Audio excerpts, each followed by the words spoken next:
আমাদের এই দেশ ইংরেজ পরাধীন করে নিয়েছিল, প্রায় ২০ বছর তারা এই দেশকে শাসন করেছিল। এই দেশকে স্বাধীন করার জন্য আপামর ভারতবাসী জনগণ নির্বিশেষে তারা স্বাধীনতা আন্দোলন করেছিলেন, যার ফলে 1947 সালের 15ই আগস্ট এই দেশ স্বাধীন হয়।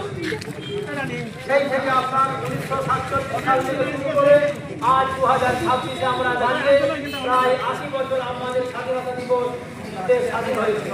তাই এই স্বাধীনতা আন্দোলনে আপনারা অনেকে শুনেছেন, ইতিহাস পড়েছেন, জানেন যে জমিয়ত উলামায়ে হিন্দের একটা গুরুত্বপূর্ণ ভূমিকা রয়েছে।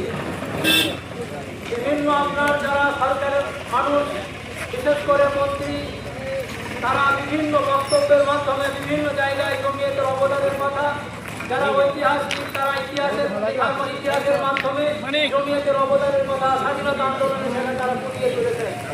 এ কথা অস্বীকার করার নয়।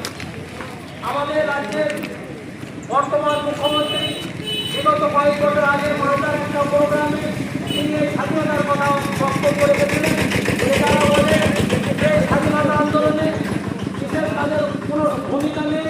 তারা জেনে রাখুন, এই স্বাধীনতা আন্দোলন প্রথম শুরু হয়েছিল উত্তরপ্রদেশের দেওবন্দের মাদ্রাসা থেকে, যেটা জমিয়ত উলামায়ে হিন্দের মাদ্রাসা। তৎকালীন জমিয়ত উলামায়ে হিন্দের যারা কর্ণধার ছিলেন, তারা মহাত্মা